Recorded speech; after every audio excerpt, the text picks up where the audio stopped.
Hi everyone, my name is Jefferson. Um, I'm a graduate of Human Anatomy from Olabisi Onabanjo University. Professionally, I'm a business development executive, and I have several passions. One of those is football. I sing as well.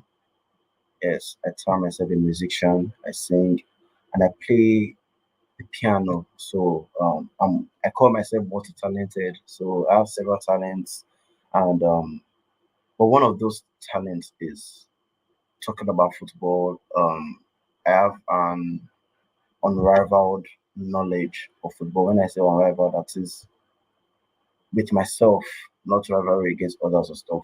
With myself.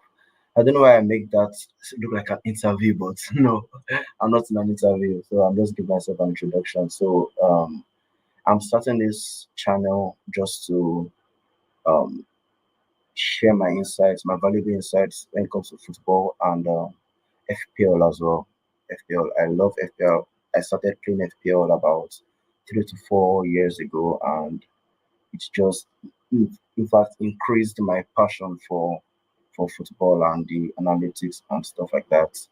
So I know this is going to be challenging. I just said let me just start doing what I love doing and let people share out of my knowledge. So I'm going to be doing this more often. I'm going to be doing this more often, and I know with time I'll get better at this. But yeah, this is first of its kind, and I hope um, my knowledge means well to the, should I say, audience or the football populace. So I'm going to start with the matches that we just concluded today. That's sorry, I'm not going to be talking loud like that because I'm in my room and I don't want to be stubborn and stuff like that. And this is quite crude. I have like everything I'm using is quite crude, but things will develop with time. Okay, so um Gaming 5 review. Gaming 5. So I would like to start with the big match of the day, which is Man City versus Arsenal. When I first saw that game, um, just checking the just checking the matches that we had this weekend, I called the match a 0-0 because I expected no goals, nothing to just be like not exactly boring. I need to be like tactically challenging between Pep and Arteta. Understand, but I was just shocked. And as we drew closer and closer to the kickoff, everybody just kept on saying 0-0. And as we drew closer to the kickoff, I was like, this match might end up not being a 0-0. It might be high scoring. But I still had my convictions that it was going to be end up being a draw. So the game was fascinating. The game was fascinating. I loved every aspect of that game. The red card was, uh, I think Ateta needs to improve on his, should I say, disciplinary um, record of him and his players. He needs to improve on that record because time and time again, I think last season there were not much red cards from Arsenal, but this season we're seeing a repetition of what we saw 2 seasons ago. So those red cards needs to. I think it is the manager because every time we see issues with teams red card, I just put that at the manager because you have to manage your team no matter what. So the game was interesting. The first goal from Haaland. Haaland is just a beast this season. He's just a beast. He's he's scoring at a rate of 2 goals per match because he's already on double figures, 10 goals, and they've just played 5 games so far this season. And at this rate, he will score like 76 goals at the end of the season, and that is impossible. I don't care who you are, that's impossible. Even Prime Messi, the highest he hit was 15 in La Liga, so that's not going to happen. But nothing is impossible in football, so but that's not going to happen. Don't worry. So 10 goals in 5 games. Alan is just on a different mode this season, on a different mode. I mean, with the summer off that he had, no Euros, he has had a lot of rest, um, no injury niggles or stuff like that. So on a very, very high performing rate, and the goal the goal was good. The goal was good, and this is what I've seen different kinds of goals that Haaland has been scoring. Not necessarily the tap-ins. I've not seen the tap-in this season, but like he has been a proper poacher this season, proper poacher, and he has been scoring distant range goals as well. So the goal and the goal was caused by, I'm not being judgmental now, but just I mean in football there's always cause and effects. You understand? No goal comes out of nowhere. There's always a cause. So starting from Gabriel, he it was not just close enough. I don't think it was close enough. He kept Haaland onside when Savinho passed that ball through. And Savinho passed the ball through. He kept Haaland onside, and Saliba was two-minded, not knowing who to mark, whether to um I don't know why I was looking at Gundogan. I think it was Gundogan that was on his. Gundogan was far. Haaland is a man that you should be looking on to. So, but that was that, and I love the equalizer. That was quick thinking by Partey. I don't know why Walker was complaining. I don't know why Walker was complaining. Michael Oliver already blew the whistle. You should have been back in your position. I don't think that goal had anything to do with the referee. The referee did his job, and Kyle Walker didn't do his job by returning to his position, and that was quick thinking by Partey and Martinelli. Martinelli just um, not quite dribbled in, but got past him, squared it back to Calafiori, and that was a brilliant goal by Calafiori. I am happy for his debut. In the Premier League, I'm happy for his debut. That was a brilliant goal. And Gabriel, I don't know. I think I think the set piece coach of Arsenal needs to get like maybe a salary raise. I don't know. It is just every time they have a free kick, or no, not a free kick, a corner kick. A corner kick feels like a penalty to them right now. Like anytime they get a corner kick, everybody's always like, wow, wow, wow, something's going to happen, something's going to happen. And that was just a bullet header from Gabriel, a bullet header from Gabriel. The first time they used Doku to mark him, but Gabriel was too strong for Doku. The next time they used Walker, and Gabriel was also too strong for Walker. I don't know. So I think Gabriel was going to is on a rate of going to score going to get most goals as a defender. He's on that trend. I think he's already on 16 Premier League goals or so since joining Arsenal. I think he's already on 16, and the highest goal scoring defender in Premier League history. I think that's John Terry. I think he had 40 something or so. So if he spends, I don't know, 10 years in Arsenal, I can get that. But I think that's brilliant. And the red card for Trossard, in my opinion, I am convinced Trossard was actually trying to pass the ball to Martinelli. I'm convinced was trying to pass the ball to Martinelli, but the game state, there's something called game state. The nature of like the tackle, then kicking that ball. I mean, in front of Michael Oliver. Michael Oliver was not going to pass that on, and he just had to give him a second yellow. You're on yellow card already. And there was just a minimal amount of seconds between the whistle and Trossard kicking the ball. And I know that's enough time for Trossard not to kick the ball. I know that's enough time, but Michael Oliver is not going to pass that on. So he just had to give him second yellow. And I expected a Ben White sub in by the second half. I expected that substitution in. But what I didn't expect was for Saka to go out. When I eventually saw that substitution, I was like, well, what's the point of keeping your best player on the pitch, chasing balls for the next 45 minutes?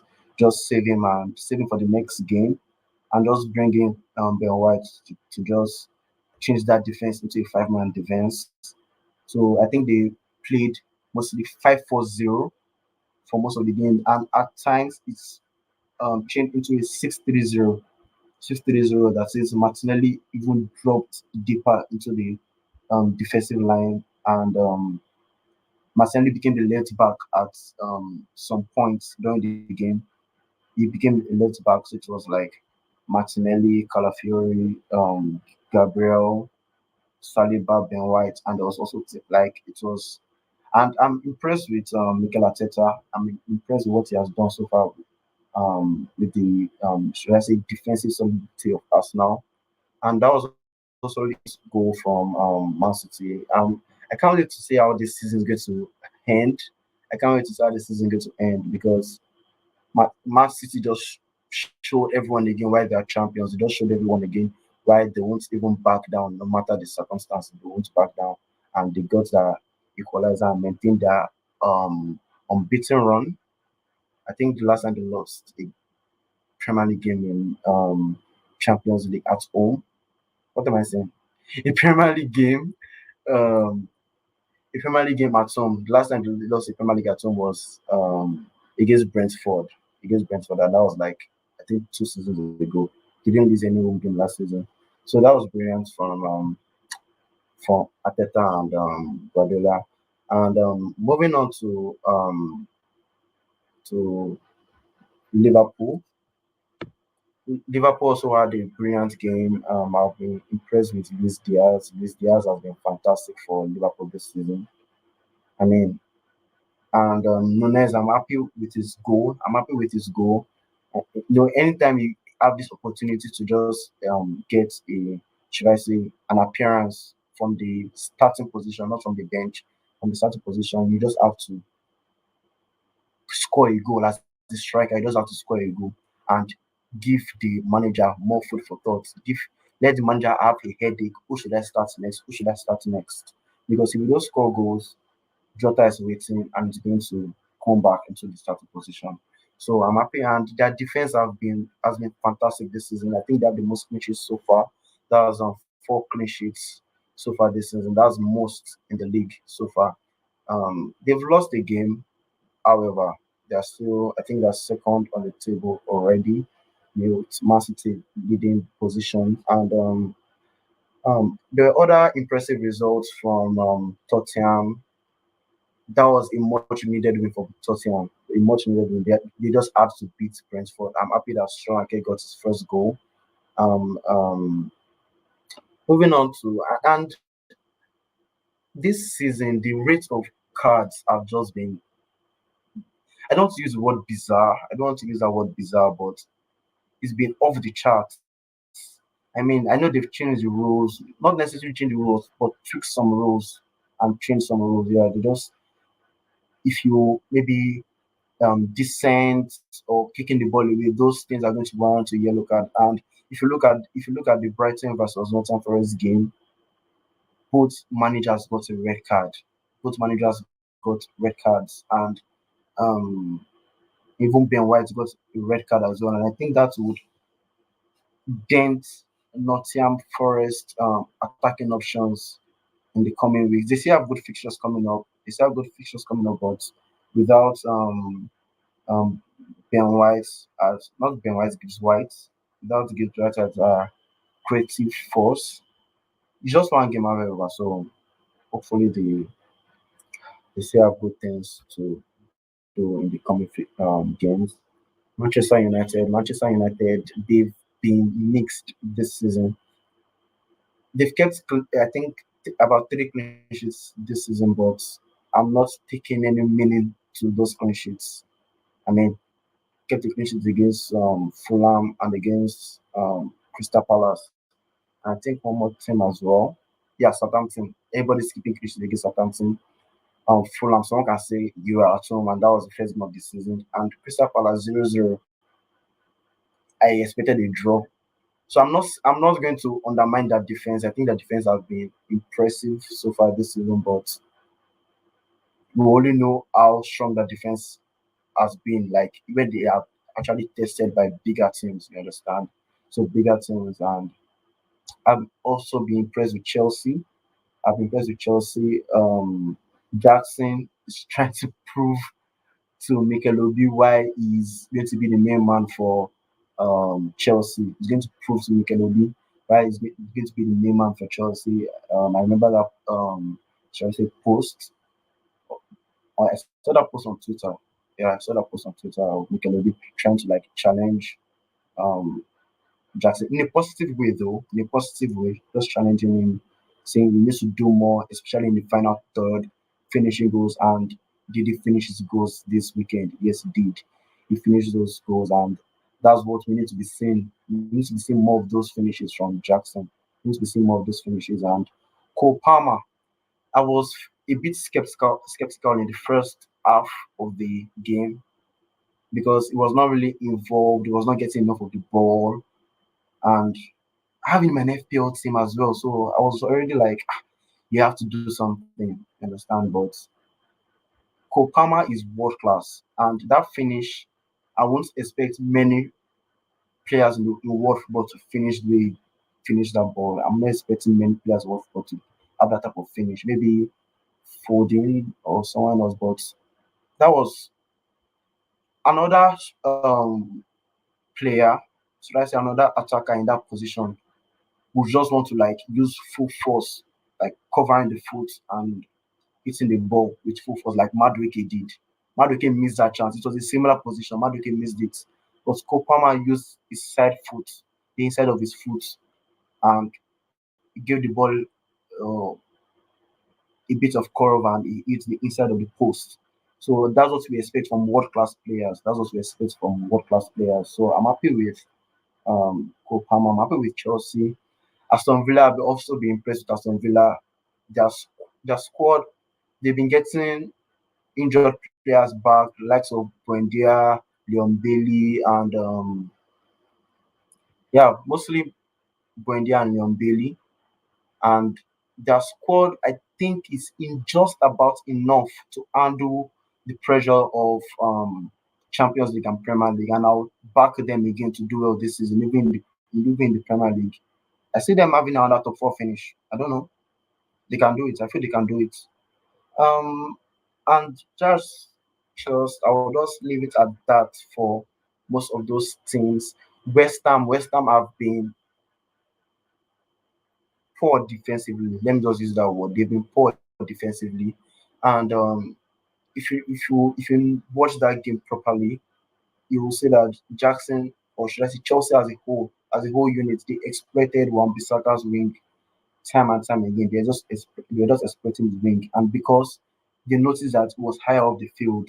Now, West Ham, if you are going to have your right back playing that type of role, like a Trent role, if you want to right back playing that type of role, Wan-Bissaka is not the answer.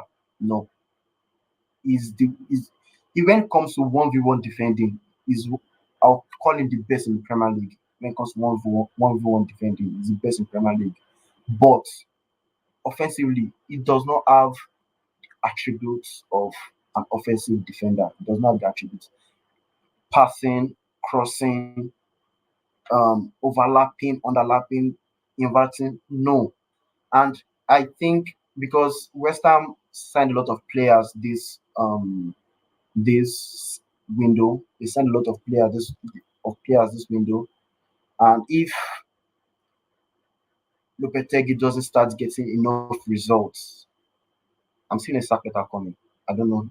I don't know whether these sack letters do, but I expect him to be sacked if because there's a saying to whom much is given, much is expected. I'm not saying that they should be in the conference league spot, but you would agree with me that West Ham is a top 10 team with the type of squad that they have. They are a top 10 team. Yeah, top 10.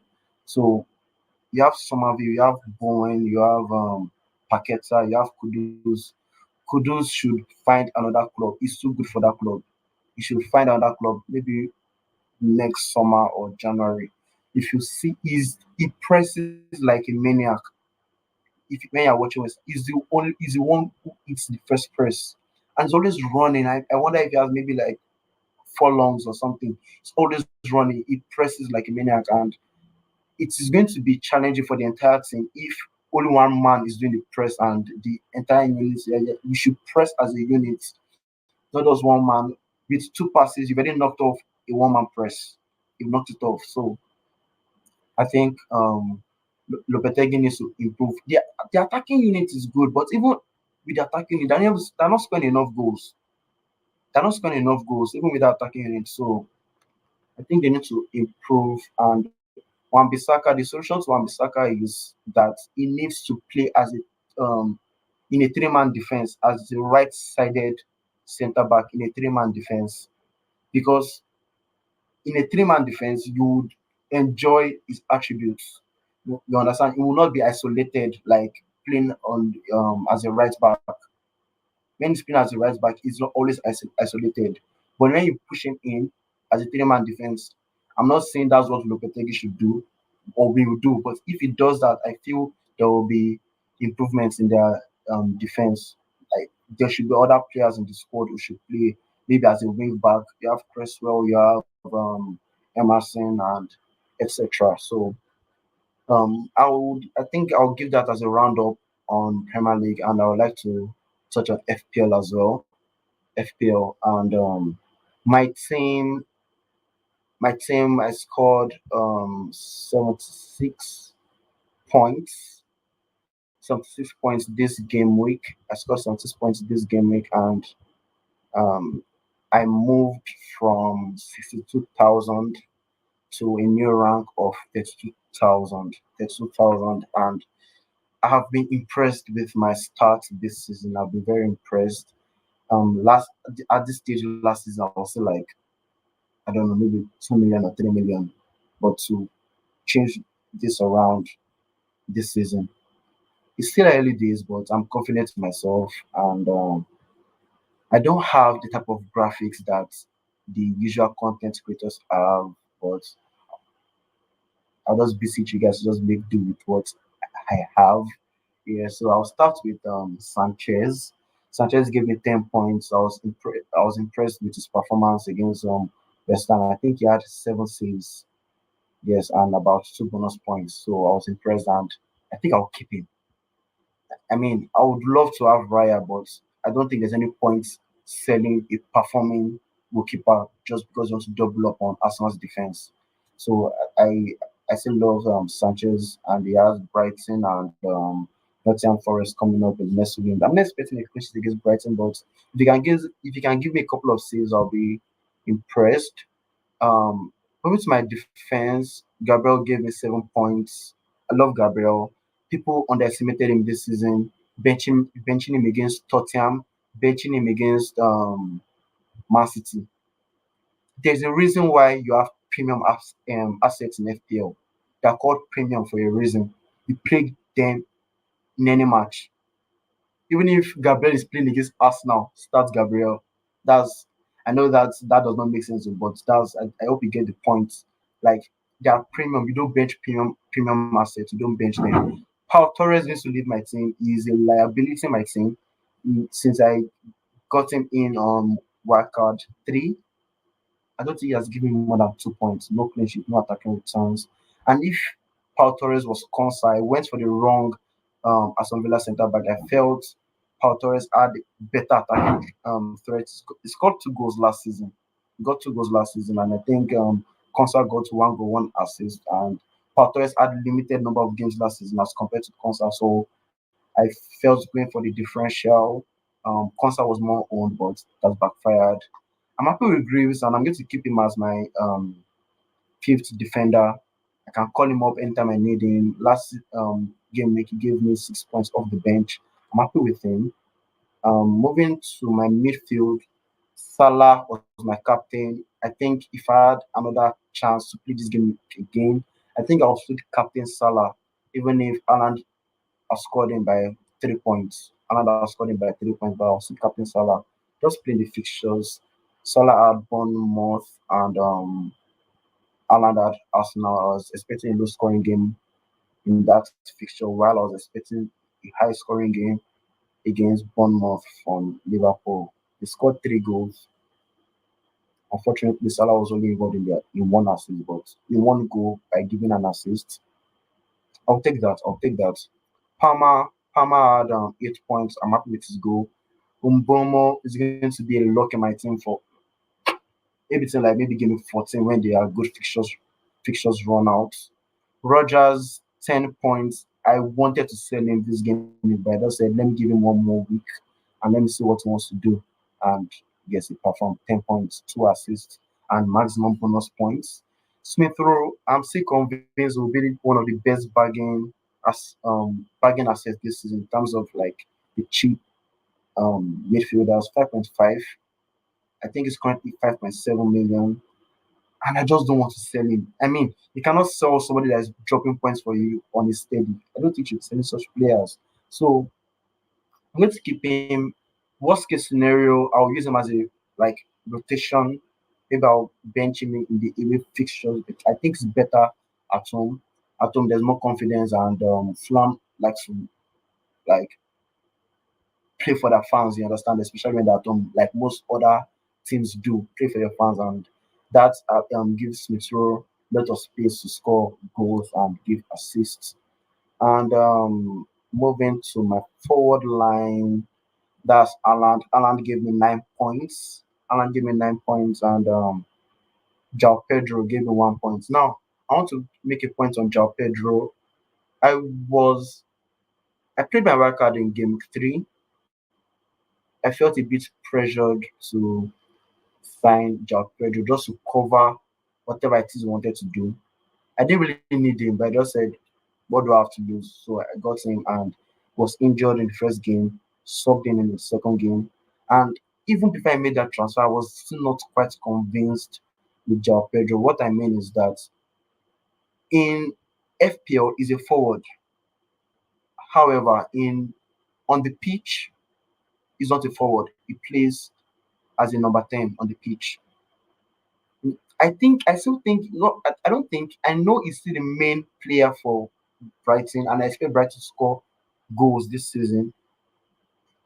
And they don't mind whoever they are playing against. They don't mind. They will score goals. Yes, I'm happy about that.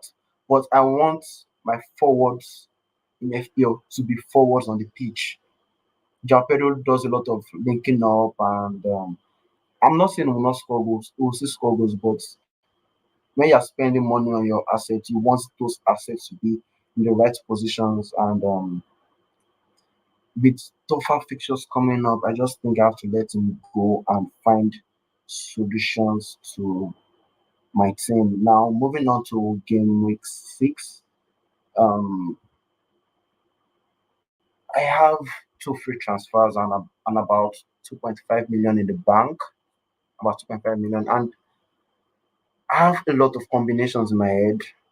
The priority transfer out, like I mentioned, is Paul Torres. I just think he needs to go. I need I need a solid defender in my team, a defender that I can trust, and the defense that have been impressive this season. That's Arsenal, Liverpool, and to some extent Man U. Arsenal, Liverpool, Man U, and from game week 8, I think I'll have a Man U defender in my team from game week 8 because they have brilliant run of fixtures, starting with Brentford till if you look at it on a wider scale, like the bigger picture, to like maybe game 20, they have a like wide, a huge Jeff, just speak your English. They have a long run of fixtures, long run of interesting fixtures. Yeah, so um, Mayu would get into my team from game week 8. I'm not going to sell Sanchez. I cannot sell him. I I have about 3 players I want to bring in. I could get a -4 this game week because I have two free transfers. So Paul Torres could go out for Trent or Saliba. Trent or Saliba.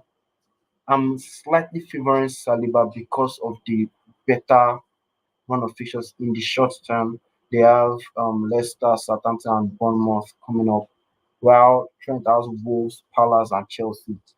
So if you look at those 3 games, uh, one we expect Saliba to outscore Trent. Trent can still provide attacking returns, but I don't see. I see a maximum of 1 clean sheet in the next 3 for Liverpool, where I see a maximum of 2 for Arsenal. Maybe Bournemouth makes a goal against Arsenal. I don't know, but that's a long way to go. So, and for my attack, I said I wanted to sell João Pedro. If I bring in Trent, Salah will have to go because I don't have the money to make um that single transfer. I'm going to be point one short, so I have to sell Salah. If I sell Salah, Saka is coming in.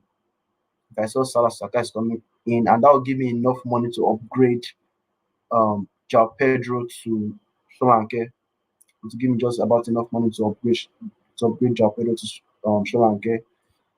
But if I make that transfer, I don't want to be relying on Rogers and Smith Rowe week after week. Yes, they are brilliant assets, and they offer value, good value. But the likes of Bowen, I don't know if Foden will come good at some point. I feel it will come good maybe from game 7. We just need to see that run of games from Foden before we can bring him into our teams. So generally, the players I have my eyes on in attack, that's for the forwards, Solanke, Chris Wood, and DCL cover to the win. Uh, I'm fancying bringing in one of Wood or cover the win so that I will be able to make that rotation easier with my other midfielders. That's Smith Rowe and Rogers. If I sell Pau Torres, it's going to be for Trent or Saliba. Like I said, if I bring in Trent, I'll have to downgrade Salah. If I bring in Saliba, I could leave Salah, and I think I should just do that because Salah has Wolves away. It's a very good fixture for Salah, and he can score maybe 1 or 2 goals. I think Salah against Wolves can match Saka against um, Leicester, and I think Saliba can match Trent in the next 3 weeks. Even if has the potential for attacking returns, Saliba has a better chance of clean sheets in the next 3. So that's just where my head is about for now. These are my early transfer plans. So in the next coming days, I'll make another video and just let you guys know where my head is at um, as regards my team, and also offer you guys insights on your team. We have a general picture of what the template team looks like about now, and I'll just give you guys options of players that I think will come good in the coming weeks. And I'll see you guys soon. Thank you for listening to me. Thank you for um, hearing all my babbling and my rambling. And I don't know, but I love this, and this is a good start. Things will improve, and yeah, like, subscribe, click those buttons, and I'll see you soon. What did I say? I'll see you soon. Yeah. Cheers. Bye.